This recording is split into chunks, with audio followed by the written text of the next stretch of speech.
Sahih al-Bukhari 831. Narrated Shakik bin Salama. Abdullah said, whenever we prayed behind the Prophet, we used to recite, in sitting, peace be on Gabriel, Michael, peace be on so-and-so. Once Allah's messenger looked back at us and said, Allah himself is as-salam, peace, and if any one of you prays then he should say, At-tahiyyatu li Allahi wa salawatu wa titayabat. As-salamu alayka ayyuha in-nabiyyu wa rahmatu Allahi wa barakatuh. Assalamu alayna wa ala ibadi Allahi as-salihin. All the compliments, prayers, and good things are due to Allah, peace be on you, O Prophet, and Allah's mercy and blessings be on you. Peace be on us and on the pious subjects of Allah.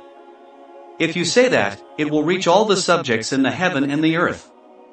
Ashhadu an la ilaha illa Allah, wa ashhadu anna Muhammadan abduhu wa rasuluhu.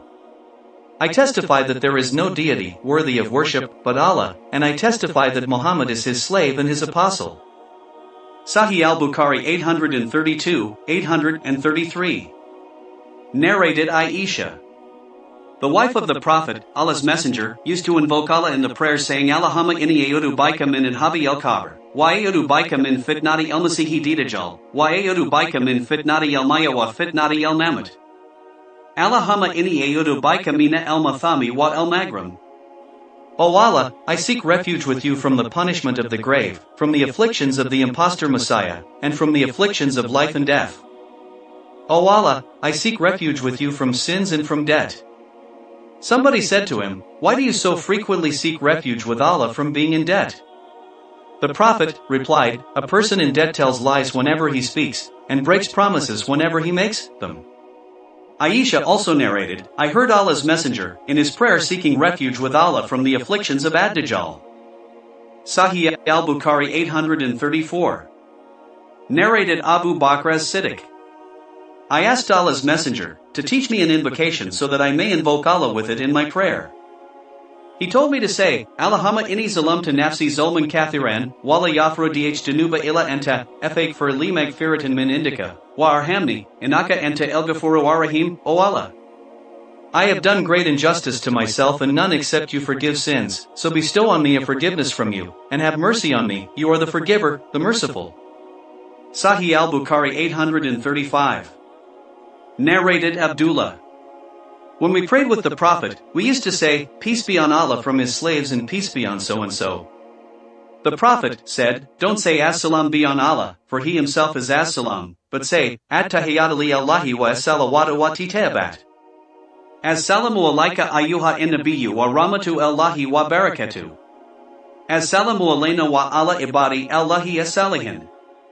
If you say this then it will reach all the slaves in heaven or between heaven and earth. Ashhadu an la ilaha illa Allah, wa ashhadu anna Muhammadan abduhu wa rasuluhu. Then select the invocation you like best and recite it. Sahih al-Bukhari 836. Narrated Abu Sa'id al-Khudri.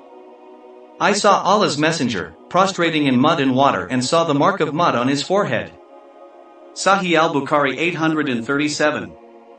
Narrated Salama. Whenever Allah's messenger finished his prayers with taslim, the women would get up and he would stay on for a while in his place before getting up.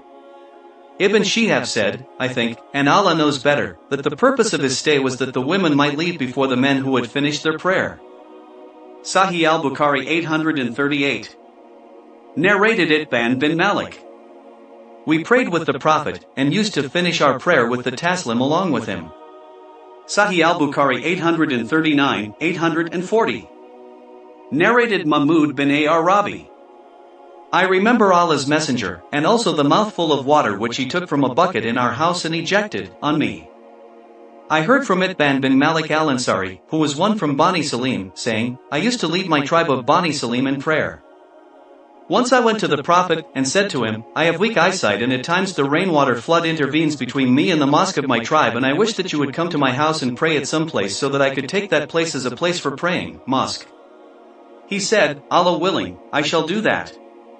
Next day Allah's messenger, along with Abu Bakr, came to my house after the sun had risen high and he asked permission to enter.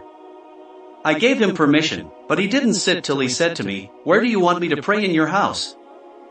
I pointed to a place in the house where I wanted him to pray. So he stood up for the prayer and we aligned behind him. He completed the prayer with taslim and we did the same simultaneously.